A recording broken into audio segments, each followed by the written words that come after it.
I, 16 male, was born when my parents were very young. Like my mother was 16 and my father was 17. Both families decided it would be the best for me if effectively my maternal grandparents raised me and my bio parents got to live their lives. That is not to say I didn't know who my actual parents were. This is not one of those situations like in movies where the mother pretends the daughter's child is actually her own. I and everyone knew who my progenitors were. My father moved away when he was 18, but my mother remained in my grandparents' house until she was 23 and I was around 7, but that doesn't mean we were close. She always treated me more like an annoying little brother rather than a son. She didn't like spending time with me, never attended any of my school functions or showed interest in my academic work or took me to do any fun activities. Whenever I was talking about my day, she would roll her eyes or change the topic to shut me up. When she moved out, I barely saw her. She just came to family gatherings and said an awkward hi and not even look at me. It hurt even if by that point I already considered my grandparents to be more my parents than her. My father was still living away. They weren't together at this point, but would come once or twice a year to visit his own family around the holidays and always made it a point to visit me and take me to do some sort of fun activities like going to the cinema or my favorite restaurant. Things like that, but to me he was more like an estranged man than a dad, because when I compared him to my friends' fathers who picked them up from school every day and went to their games and played with them on the weekends, I didn't understand why this man who I saw maybe twice a year was supposed to be the same. Anyway, fast forward to a year ago. My father moved back to the same city where we live. He tried to hang out with me more often, but I wasn't really interested, although sometimes I complied. I don't hate him, I just don't know him. I even had a bedroom in his apartment, which is cool because he lives in the center of the city. Behind everyone's back, both my parents had started hang out, and a couple months later they announced they were dating. It was a shock. They asked me to move in with them to my father's apartment, which I refused, but they argued that we could finally be a family. I was about to start an argument on them when my grandma just said that changing school districts would be very inconvenient and I could lose all my friends, and the situation de-escalated by itself, although my parents didn't let go of the idea.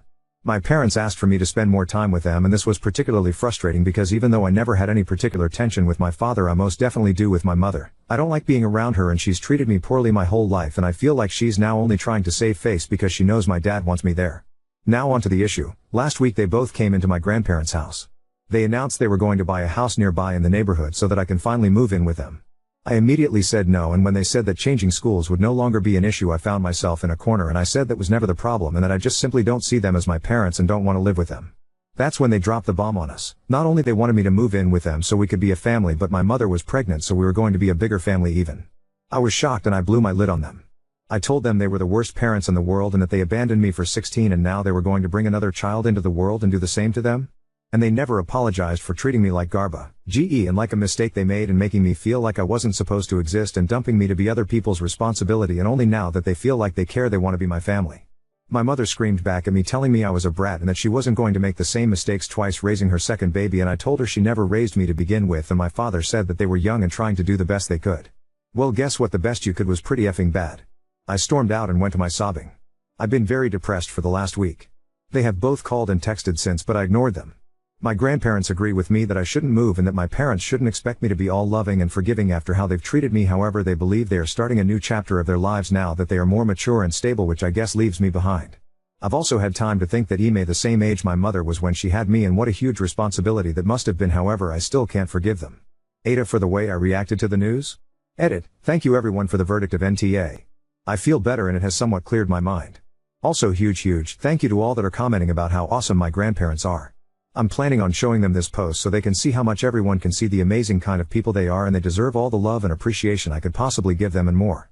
I've also come to the conclusion that I have a lot of resentments and unanswered questions as well as misgivings about the future that I need to set straight with primarily my father. He needs to know how I grew up and I need to know why he abandoned me. I also feel like I need to warn him about my mother because I am worried about my sibling being abandoned and mistreated like I was, so I'm preparing a list of points and questions that I want to bring up to him, and we'll meet tomorrow or the day after and I'll confront him with all of these to hopefully get some sort of closure or resolution. Update 1. First of all, I shared my post with my grandparents and they were so surprised by it. They were very happy to see how many people commented about how amazing they are, and I, in turn, also took the opportunity to tell them how much I loved them and how much I appreciated everything they had ever done for me. They are my real parents and nothing is ever going to change that. There were some tears and they told me they loved me and how proud they were of me. They never thought of themselves of doing something special or worth so much appreciation. They were just taking care of family, but they are the best. After that I started trying to collect my thoughts and arranging a meeting with my father to discuss the things that were bothering me. Why did he abandon me? Why did he think he could just reappear into my life like that? That I wasn't going to move in with them and I didn't consider them my parents because they never acted as such, etc. We met at a park and he went to hug me, but I stepped away and he looked hurt and he just apologized for what happened the other day and went into this speech about how we could try to transition into living together part-time and respect my boundaries, and I went blank. I didn't expect for him to talk, so I pulled out my phone and just showed him the post I made the other day, and he started reading it in silence. After a while he read it all and some responses, and he just asked me if this was true, and I said yes, and he asked me if I had questions he would answer honestly. I asked what happened when I was born, and he told me that when my mother got pregnant all options were laid on the table: abortion, adoption, marriage, Gramps taking care of me, only one of my parents taking me in. My mother was deadly scared of adoption because some religious group had told them a horror story about dead babies and mothers being killers or some BS like that, so she wanted to give me up for adoption, but my father refused. He couldn't bear the idea of having his child living somewhere and never seeing him again, so he proposed to taking me in as sole caretaker and leaving his college plans to stay in our city, but his parents weren't thrilled with this plan and pushed him to go to college so that he could provide economically for me. They offered themselves to take care of me, but they were significantly older than my maternal grandparents. She was an only child and, at the time, they were just 40, whereas my father has 5 older siblings and his parents were already in their 60s. And since taking care of me meant taking care of my mother for a while as well, my maternal grandparents decided it was the best decision for them to take me. Also, intermediately after I was born, my mother had postnatal depression and the doctors advised them to not completely remove them from her side or more damage to our relationship could be done, and my grandparents wanted her to eventually love me as a son. One thing to note about my father that I didn't mention in my op is that even when he was in college he worked part-time to pay child support, and once he started working in a law firm he started sending more money to my grandparents and set up a college fund for me, which was news for me. My grandparents don't know about this, but my mother does, so I don't know what to do with this information. My father thought of me all the time he spent away and believed he had left me with a happy family and that he was working to give me a better life, but I followed his life trough social media. He went to parties, vacations, had girlfriends and did lots of fun stuff and barely had any contact with me. I asked him why couldn't have he made more of an effort to be a part of my life? Like, I understand if he needed to study in another city and work there, but it's no effort to call or text. Coming once a year just doesn't cut it. He looked ashamed and apologized to me, and I took advice that I saw in a lot of the comments here that I would forgive but not forget, and that maybe we can build a relationship going forward, but it will always be marked by his actions in the past. If he hasn't been my dad for 16 years, he can't start now. He seemed sad but accepted my conditions. I then told him about my concerns about my mother, told him how bad he treated me as a child, that I did not think she would be a good mother for my sibling, and that I wanted to go low/no contact with her. He said that after he left for college and they broke up he would call her once in a while to check up on things, but that quickly ended, and when he came back she explained to him that her and I had a great bond, and, even though we didn't see each other daily, it was because I was in those teenage years and that she loved spending time with me and had been a very hands-on mom. I told him that all that she said was a lie and that she never cared for me. He obviously read the stuff from my post, but I also told him other things, like when she would ask my grandparents babysitting money for taking care of me, or that she would call me annoying or disgusting to my face when we still lived together, and that severely messed me up. He was very serious and said he would talk to her, but that he really would not allow a child to be treated like that, and that he was sorry for letting that happen to me. Lastly, he told me I would have a bedroom in his house, but he understood perfectly that I would never live there. He was quite emotional at this point and got chalked up at this point when he asked me if, even if I didn't consider him my father, I would consider his baby my sibling. I said of course, and that I planned to be a very active part in their life if I could. He started crying and asked if he could hug me, and this time I agreed. I am happy about the resolution of our conversation, and I really do believe he will be a good parent for my sibling. Update 2. So, a lot of you warned me about the shit hitting the fan, sort to speak, when my bio mother talked with my dad, and today that's exactly what happened. My father sent me a text early in the morning warning me about the fact that he was going to confront my mother and that he didn't want anything to splash to me, and reassured me that he believed me completely, and I braced myself because I expected for her to call me berating me or something. I truly don't care about what she thinks, but these past few days have been emotional draining and I wasn't sure if I was ready for another full-blown out confrontation. Using Reddit to vent has been helpful though. After a few hours my mother pulled into our house and let herself in, screaming like mad and calling me every name in the book, saying I had ruined her relationship and asking me why had I been blabbing about private matters that don't concern anybody. I said that my childhood matters to me and my father, who is also going to be the future father of her child, and that her actions ruined her relationship. She called me an asshole and said I was the biggest fucking mistake she's ever done in her life. I didn't know she could still hurt me, but that was a low blow, and I said that I would do anything in my power to take her baby away from her because she was a monster of a mother. We were screaming at this point, and my grandparents, who were in the backyard, must have heard us, and entered the room and separated us and heard part of the fight. I was fighting tears, and my grandma walked me upstairs to my room as my grandpa screamed to my mother, "How dared speak to me that way?" My grandma soothed me a little and then went to confront my mother with my grandpa. I heard from the door how they ripped my mother a new one. They confronted her for telling me the things that she did, for treating me like garbage all my life, and for lying to my father. They told her how disappointed they were in her for always treating me with disgust, and how many excuses they made for her, thinking she was a child trying to raise a child, but she was now an adult and her behavior continued the same, and they said they were on the path of disinheriting her. My mother was screaming about how hard it had been for her and how much she hurt, but my grandparents were having none of that. They raised me and she was allowed to have the life she wanted and to take all the decisions she wanted without repercussions ever, and I even heard them say that if there was any custody battle ensued over the baby to come, they would take the father's side unless she radically changed everything about her behavior. They went outside for a while, so I don't know what they said, but eventually they came into my room and my grandparents looked extremely serious and my mother was red and crying and apologized to me through gritted teeth. I didn't respond, but my grandparents said on her behalf that she was going to start therapy immediately and she was no longer welcome in the house. I called my father after the debacle and he was furious. He talked to my mother before going to a work meeting thing or something and he confronted her about everything. Apparently it was nasty, but he was willing to work on the relationship for the good of the baby on the condition that my mother would also be working on improving her relationship with me so that whenever I visited them I wouldn't feel uncomfortable. After he left he made her promise she wouldn't contact me until they talked again, but there's my mother for you folks.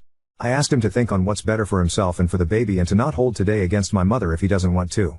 Also, a thing that has come up a lot in the comments of my previous posts is that my progenitors only want me as a babysitter and that I should steer away from them and baby for my own sake, but I want to make a point about that. I can't say nothing about their intentions, I know nothing about that, but I am really very excited to have a sibling. Growing up I had a very small family, it was just my grandparents and me. On my paternal side I had a huge family with aunts, uncles and cousins, but whenever I went there I always felt like the odd one out. They tried to include me and invited me for Easter, Christmas, BBQs and stuff, but I didn't really know them, and although they were nice I always felt like I had a big sign on my head that said the kid John had in high school. I can't wait to have a sibling and love them and always be there for them and show them what a family is.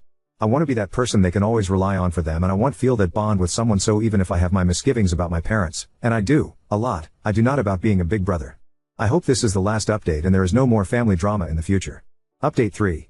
Well, first of all, my grandparents are as cool as ever, I have not moved nor I intend to, and we spent Christmas together, it was all great. My father and I have bonded more and we are in a better place. He is paying for my therapy and we've done a couple of sessions together and we're in a much better place. He feels sorry for having lost my childhood years but understands that cannot get them back, and instead of pushing a relationship with me he is letting me have my space to build as much of a relationship that I want with him, which takes the pressure off of me tbh.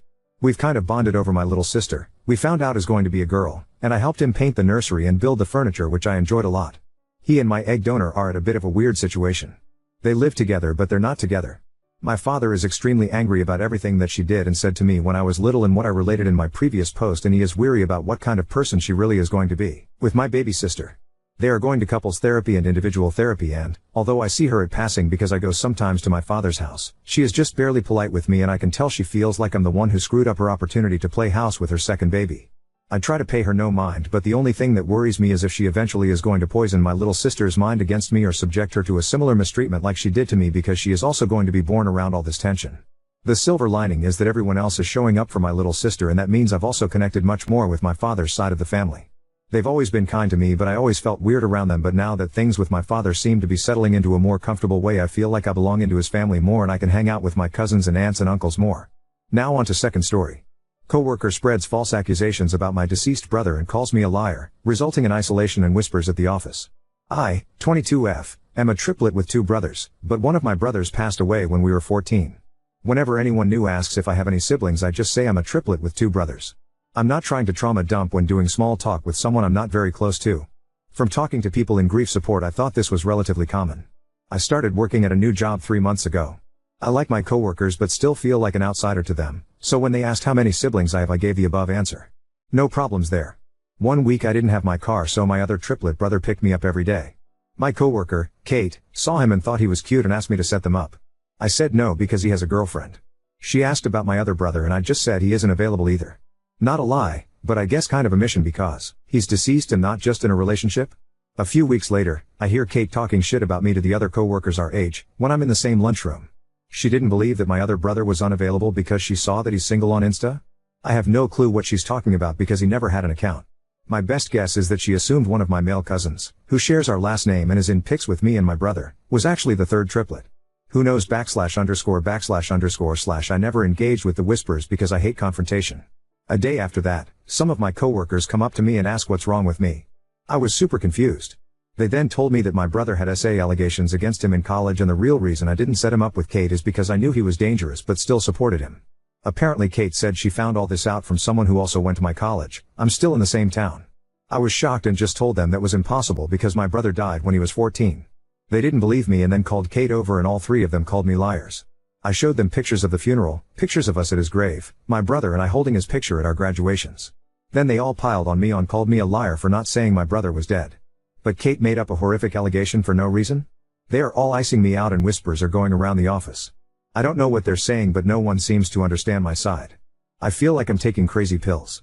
I talked about my brother the way I always have. The girls made me feel like I was such a horrible person and a liar who can't be trusted, and I don't understand. My family is all on my side, but they're all fiercely protective of me and especially my deceased brother's memory, so it's biased. Ida? I would make a complaint with your manager/HR about Kate making false rumors about your family and forcing you to discuss your grief. Fucking hell, even if he wasn't deceased, may he rest in peace, I'd not want Kate anywhere near me/my family. It's completely up to you and your story to explain, but maybe next time you could word it different to he's not available. But she definitely crazy. Update 1. My one and only update. Skip the next 3 paragraphs if you only want the update. Smile. I just want to address the way I talk about my brother since there are so many mixed opinions. I can never ever talk about my brother like he never existed. To me that's so disrespectful to his memory. I think you won't understand unless you're in these shoes. If you are and speak about your loved one differently, that's fine. My brothers and I did everything together. We were born and raised as a set of 3. We wore matching outfits and went to the same schools. We immigrated to the US together. We celebrated every birthday and major milestone together.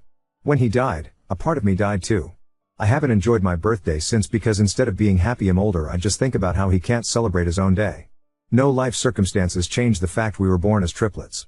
I could never say I have only one brother because to me that's not true. My other brother and parents speak the same way. A lot of people in my grief support group do too. No one has ever gotten upset at me and have been very understanding about it. However, people have been weird when I used to say he was dead up front, soon after his death, which is why I switched in the first place. Which is why I was so stunned Kate blew up at me. But I think I might consider being more blunt. I guess someone's gonna be mad or weird about it no matter how I say update 2. I talked early today to my manager after she read my email and she was horrified. Apologized to me again and again and told me all 3 would be dealt with. But seems like she was most angry at Kate. She didn't guarantee exactly anything would happen because she still has to do an investigation and get everyone's sides, but I think they will definitely be punished some way. I don't know if that's getting fired or suspension or just scolded. But that made me happier. I think I should clarify my coworkers other than those 3 haven't been icing me out, just whispering because they know something happened between us. But I like them and they're very nice to me. I didn't talk to them about it since I took it up higher, but I hope they understand me. I'm not sure if I'm staying at this office, depends on what happens to the 3 girls in the next weeks. But I probably won't update again. I know a lot of people wanted me to take legal action, but I really don't want to rock the boat too much. I'm applying to medical school right now and hope to start in fall 2025, so I just want this behind me fast and not have any court stuff on my record for now. If it gets too bad I'd rather just leave and enjoy my last year of freedom. That's pretty much all that happened. I wanted to thank you all so much for all of the kind words these past days. I was going through confusion and your comments made me angrier towards Kate and made me take action. You are so sweet and helped me through a tough time.